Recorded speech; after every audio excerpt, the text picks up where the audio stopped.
y con diferentes modos de empleo. Eso después lo van a tener de forma muy completa en el teórico que se da de endodoncia mecanizada, pero también es bueno que lo sepan porque es otro de los mecanismos con los que contamos para poder hacer este tipo de procedimientos.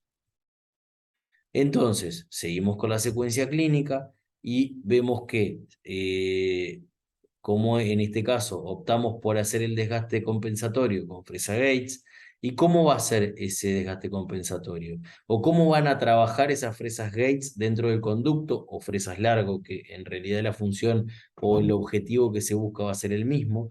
Pero lo fundamental es que este tipo de fresas van a trabajar con una dinámica in-out, ¿tá? De introducción y retiro en el conducto sin ejercer movimientos laterales. Recuerden que son fresas muy delicadas en donde únicamente se admite la entrada y la salida. Y otra cosa importante que siempre se remarca, que para el uso de una fresa dentro del conducto siempre debe ir una lima antes, porque la lima es la que nos va a dar la información referente a cuáles son las características principales del conducto, ¿sí? En general nosotros vamos a hacer una primera, dependiendo del diagnóstico, que solo van a ver en los teóricos que corresponda, pero nosotros vamos a hacer una primera exploración del conducto con la lima manual para después poder llevar el instrumental rotatorio. Entonces acá ven cómo es la dinámica, en donde va a ser in-out, como decíamos recientemente. Entonces acá seguimos y vemos cómo la lima, que ya entra en el conducto, y vemos que entra de forma libre con respecto a las paredes del acceso, que eso es lo que nosotros tenemos que primero fijarnos. La lima no debe tener interferencia en la cavidad del acceso. Bien, y acá vemos lo que sería la cavidad de acceso terminada, y vemos cómo coincide con lo que anatómicamente planteamos anteriormente, que para un canino superior, la forma de la cavidad de acceso va a ser oval, ¿sí? Y ven cómo, si nosotros hacemos el corte de esta pieza donde estamos trabajando y teñimos todo el espacio pulpar, ¿tá? Incluyendo cámara y conducto, vemos que logramos una forma expulsiva como nosotros buscábamos, y si nosotros introducimos la lima, vemos que a nivel coronario, en nuestra cavidad de acceso, no hay ningún tipo de interferencia. Una cosa fundamental para lo que es la cavidad o sea, la cavidad de acceso, es que nosotros vamos a ser lo más conservadores posible. Hoy por hoy, la endodoncia trata de ser lo más conservadora posible en el desgaste de dentina, y fundamentalmente tenemos que destacar la importancia de lo que es la dentina pericervical, que es toda la dentina que está a nivel del cuello del diente, y que es lo que evidentemente marca mucho la resistencia de esa pieza a futuro, ¿sí? Entonces, tenemos que nosotros tratar de ser conservadores en la cavidad de acceso, ¿sí? Obviamente que hay muchas veces que, sobre todo cuando atiendan pacientes, la cavidad de acceso va a estar condicionada muchas veces por las lesiones de caries importantes que tienen los pacientes, y evidentemente el remanente va a ser bastante escaso. Pero hay veces y hay ocasiones en que tienen que hacer endodoncias en coronas bastante íntegras, y lo que siempre se tiene que hacer es cuidar el sustrato o cuidar la dentina y el esmalte como sustrato para las futuras restauraciones. No solamente por el tema de la resistencia, sino también porque hoy por hoy la odontología adhesiva ha cobrado muchísima importancia en todo el proceso endorrestaurador, entonces nosotros tenemos que cuidar mucho de eso también. No solamente lo que hacemos a nivel de cámara, sino lo que hacemos también a nivel de conducto. Entonces, ¿qué vamos a empezar a ver? Las piezas anteroinferiores tienen características diferenciales con respecto a las demás. ¿Por qué? Porque tienen un menor volumen dentinario, ¿sí? Y el acceso va a necesitar un mayor desgaste en sentido vestíbulo-lingual. ¿Por qué? Porque tienen una probabilidad bastante grande de la existencia de un segundo conducto. Acá vemos que puede ir del 40 al 70% la presencia de un segundo conducto en piezas anteroinferiores. Entonces, tenemos que tenerlo presente en la evaluación clínico-radiográfica, ¿sí? Y además en la planificación y ejecución del acceso. Entonces, acá vemos este ejemplo de cómo vemos esta persona que está encerrada en el círculo rojo, que parece tener una muy frondosa cabellera, pero si nosotros variamos el ángulo, vemos que no era tal como lo pensamos, ¿está? Entonces, ¿por qué venimos con este ejemplo? Porque acá vamos a hablar de lo que es el enfoque radiográfico en las piezas anteroinferiores, en donde resulta importante tener más de un enfoque radiográfico, un enfoque ortorradial y uno que puede ser o mesializado o distalizado, porque nos va a dar realmente la pauta o la información si esa pieza tiene dos conductos como decimos que puede tener. Además, hay determinadas características radiográficas que nos van a dar la pauta de que puede haber dos conductos en las piezas anteroinferiores. Entonces acá tenemos ejemplos de radiografías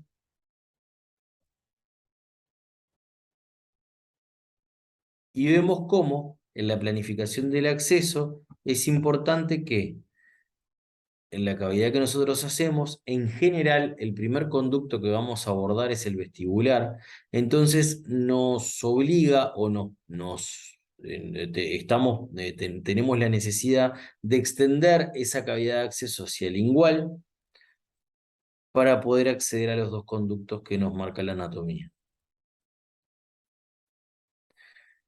Podemos hablar de lo que son accesos atípicos o determinadas situaciones clínicas en donde el acceso va a estar condicionado al caso que nosotros estamos tratando.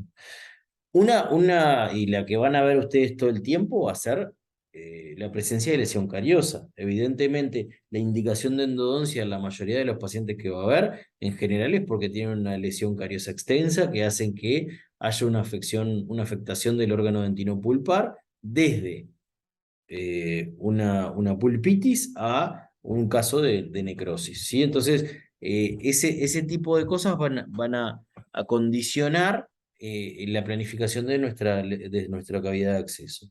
Otra cosa que tenemos que tener presente es el diente abrasionado, y ahora vamos a ver por qué. El diente paletiforme, los dientes en malposición o rotación también nos van a condicionar mucho el acceso. Los dientes mineralizados también son dientes que nos complican mucho esta etapa clínica. Y por último vamos a hablar sobre el acceso vestibular. Presencia de lesión cariosa. Nosotros en todas las piezas ven que acá tenemos una cavidad de acceso un tanto exagerada porque nosotros eliminamos la lesión de caries y a partir de ahí comenzamos a realizar el acceso. O vemos cómo a veces tenemos caries que abarcan caras proximales y tenemos necesidad de hacer una reconstrucción preendodóntica, ¿sí?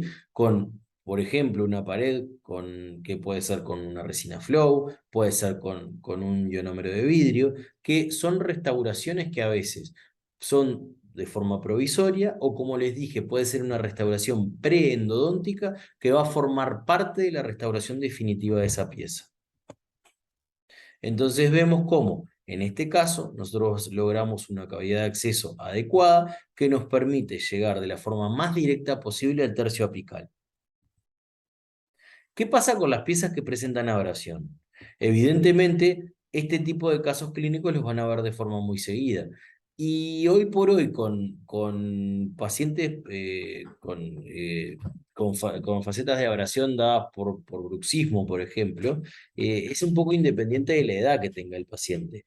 Antes estas imágenes se veían más en pacientes añosos, pero ahora se ve en varias etapas de la vida. Fíjense en estos casos cómo varía o cómo nos puede condicionar la planificación de la cavidad de acceso. Entonces, ¿qué pasa? Si nosotros tenemos la pieza dentaria anterior, ¿sí? Y hacemos la división por tercios que habíamos marcado hoy inicialmente cuando vimos la secuencia clínica, vemos que ahí está perfecto. O sea, vamos a ubicar el tercio medio y a partir de ahí hacemos el acceso. Ese tercio medio nunca va a variar en posición, pero sí nos va a condicionar porque recuerden que en un diente abrasionado, el tercio incisal muchas veces desaparece, está alterado. Entonces, nosotros vamos a tener que el punto donde vamos a comenzar el tallado puede involucrar muchas veces el borde incisal o a veces puede partir desde incisal. Entonces, evidentemente eso nos va a condicionar dónde comenzamos el tallado para la cavidad de acceso. Fíjense en esta foto clínica en donde la cavidad de acceso, ¿qué pasa? Abarca esa faceta de desgaste, ¿sí? Entonces, abarca ese tercio incisal que nosotros en un diente con la anatomía que no está alterada, no vamos a abarcar nunca incisal, pero sin embargo en este caso lo amerita. Vean este otro caso, en donde tenemos una faceta bastante importante y ven que el comienzo del acceso va a ser directamente en incisal, ¿sí? Entonces fíjense cómo en este caso ni siquiera hacemos el desgaste inicial a 45 grados. Directamente vamos a empezar a trabajar de forma longitudinal al eje del diente o paralela al eje longitudinal del diente. ¿Qué pasa con los dientes paletiformes? La corona es fundamentalmente aplanada en sentido vestíbulo-palatina, y eso es lo que se ve reflejado en la cámara pulpar. Entonces vean este ejemplo, y ¿qué pasa? ¿Qué es lo que tenemos que tener presente acá? Que nosotros en el acceso en un diente paletiforme, ¿sí? Tenemos que reforzar la pared vestibular con ionómero de vidrio, como ven en la última imagen a su derecha, ¿sí? Y además tenemos que hacer un desgaste en techo de rancho sobre el remanente lingual, ¿tá? Como para poder reforzar lo más posible la estructura y que nuestra cavidad de acceso no genere un debilitamiento en la corona. ¿Qué pasa con los dientes en malposición o rotación? Evidentemente nos condicionan muchísimo el acceso y a veces nos condicionan tanto el acceso que tenemos que plantear hacerlo por otra cara diferente del diente. En este caso, en un canino que tiene una lesión cariosa importante en la cara proximal, se hace la eliminación de caries y evidentemente la cavidad de acceso se va a planificar por lingual porque en este caso casualmente se puede acceder, pero eso nos puede condicionar mucho dónde va a ir la cavidad de acceso y en general toda la terapia endodóntica. ¿Qué pasa con los dientes mineralizados? El diente mineralizado son casos que se ven de forma muy frecuente. Las causas de que un diente tenga una mayor mineralización pueden ser muchas. Por ejemplo, como ejemplo puede ser una secuela postraumática, o hay otro sinfín de causas y los tipos de mineralización se pueden presentar de forma diferente. ¿Qué es lo importante para este tipo de casos? Es que tenemos que conocer, como en todos los casos, al detalle la anatomía. Vamos a trabajar en general con aislación múltiple para no perder la referencia del eje del diente con respecto a los vecinos y eso nos va a dar una orientación mucho, mucho mejor de la situación en la que estamos trabajando. El acceso en general va a ser un poco más amplio y expulsivo porque nosotros tenemos que tener mayor visibilidad para poder localizar el conducto. El uso de fresa de Müller o similar, y también vamos a trabajar sin dar anestesia porque esa sensibilidad que el paciente pueda sentir nos puede orientar si vamos en buen camino o no. ¿Se acuerdan de la fresa de Müller? Cuando se dio el teórico de instrumentales, esa fresa con el tallo largo y de punta activa redonda y muy, muy pequeña, ¿sí? Que nos va a ser de gran utilidad en este tipo de casos. La exploración permanente con la sonda endodóntica es fundamental y el monitoreo a cada rato con radiografías y obviamente que hoy tenemos el gran apoyo de lo que es la tomografía, ¿sí? La tomografía de ascónico nos da en endodoncia una solución en cuanto a lo que es el diagnóstico y nos aporta la tercera dimensión a las radiografías convencionales que son bastante limitadas en ese sentido. El uso de colorantes, ¿sí? Es importante porque nos van identificando dónde está la sustancia orgánica, y también el uso de magnificación, quelantes y ultrasonido para poder ayudarnos en todo este procedimiento.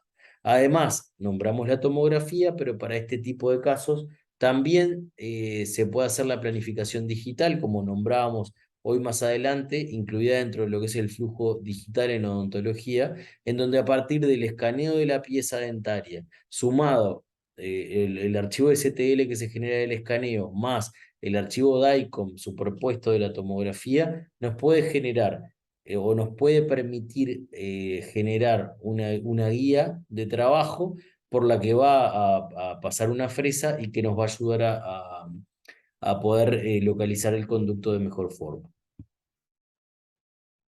Entonces, acá vemos un ejemplo de lo que es el uso de magnificación y ultrasonido. La magnificación, lo que mejor condiciones de trabajo nos va a dar va a ser un microscopio, pero también la magnificación puede estar dada por lupas, en donde nosotros necesitamos ver de la mejor forma posible en el lugar donde estamos trabajando. Y después, el ultrasonido nos ha generado muchísimas ventajas con diferentes tipos de puntas, como para ir haciendo los desgastes de la dentina de forma más controlada y evidentemente de forma más segura para evitar accidentes.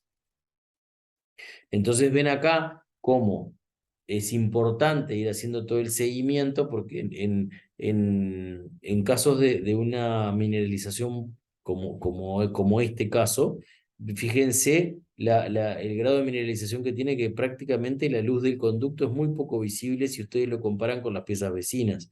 Entonces, fíjense cómo muchas veces hay que ir tallando con fresa hasta poder canalizar, poder permeabilizar con limas ese conducto. Una cosa importante es el monitoreo radiográfico, como decíamos anteriormente, y nos va a dar la pauta, por ejemplo, con radiografías, con una sonda endodóntica colocada a nivel del conducto, nos va a dar la pauta si venimos bien orientados como para seguir adelante el camino y llegar a localizar y conformar y obturar el conducto. Fíjense este otro caso, cómo la radiografía inicial es evidente la falta de luz de conducto en esta pieza comparada con sus vecinos. Y fíjense además la lesión extensa que tiene en apical, que además es una de las causas por las que el tratamiento endodóntico debe hacerse. O sea, hay indicaciones precisas del tratamiento endodóntico en piezas que están mineralizadas, y una de ellas es que si nosotros vemos una lesión de este tipo, evidentemente ese conducto debe ser abordado para poder generar la reparación de esa lesión. Entonces ven ahí cómo se ejecutan las cavidades de acceso, y evidentemente en una misma boca, en piezas vecinas, vamos a tener diferentes situaciones clínicas, ¿sí? En donde la permeabilización de esos conductos va a ser de forma diferente. Pero fíjense cómo a partir de la correcta planificación se está pudiendo acceder, y del monitoreo radiográfico, porque esta es una radiografía que se está tomando en etapas intermedias, de cómo ese conducto puede ser abordado más allá de la extensa mineralización que presentaba. Entonces, planificación del acceso vestibular. ¿Cuándo se hace un acceso por la cara vestibular? Un ejemplo claro es este. Fíjense este paciente que tiene que realizarse la endodoncia, y ven cómo la faceta de desgaste que tiene abarca prácticamente un gran porcentaje de la cara vestibular.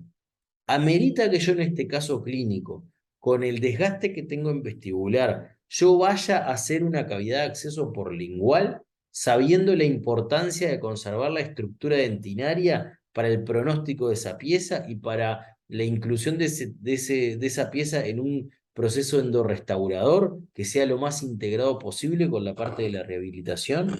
Evidentemente no. Nosotros no podemos hacer un desgaste innecesario en lingual cuando ya en vestibular hay una pérdida de sustancia bastante importante. Entonces, este es uno de los casos típicos en donde se planificó un acceso por la cara vestibular. Entonces, acá ven el caso terminado. Acá vemos un caso de acceso vestibular hecho por un estudiante, ¿sí? Hace unos cuantos años, en donde ven la lesión de caries que tiene la pieza. Ven cómo se elimina toda la caries y se vio que fundamentalmente la lesión de caries estaba hacia proximal y hacia vestibular. Entonces, si nosotros tenemos esta situación clínica, ¿amerita que nosotros vayamos a desgastar lingual para poder entrar al sistema de conductos? Evidentemente no. Lo que se va a hacer es, a partir de la eliminación de caries, se va a extender hacia donde está la zona que nosotros tenemos que ir a abordar el conducto, y de esa forma se va a hacer el tratamiento. Ahí vemos la cavidad de acceso, la conductometría, La lima memoria de la conformación en este caso fue una lima 40. Recuerden que el mango negro corresponde a la lima 40 de la primera serie. Ahí vemos la adaptación del cono de gutapercha y ahí la obturación. Entonces, fundamentalmente, quiero que rescaten de este teórico la importancia que tiene el acceso en la planificación y ejecución de la endodoncia y la importancia que tiene el acceso como primera etapa del tratamiento endodóntico, ¿sí? Y cómo una correcta planificación y ejecución del acceso nos puede condicionar, ¿sí? Y nos puede tanto condicionar de forma positiva como negativa y que a veces puede ser el factor fundamental a poder tener un tratamiento exitoso. Acá tienen una selección de la bibliografía que pueden usar, ¿sí? Eh, en realidad el tema acceso está presente en prácticamente todos los libros de texto de endodoncia. Acá hay algunos ejemplos, pero sí les conviene y es lo que siempre les recalco y trato de que lo tengan presente, es que vayan a buscar información a los libros porque ahí muchas veces hay figuras que son muy didácticas y los van a ayudar a terminar de comprender toda esta información en estos temas que comprenden a la parte teórica de endodoncia. Bueno, el próximo martes vamos a reunirnos como habíamos quedado para poder hacer evacuar todas las dudas que se les presenten y repasar las partes más importantes del teórico.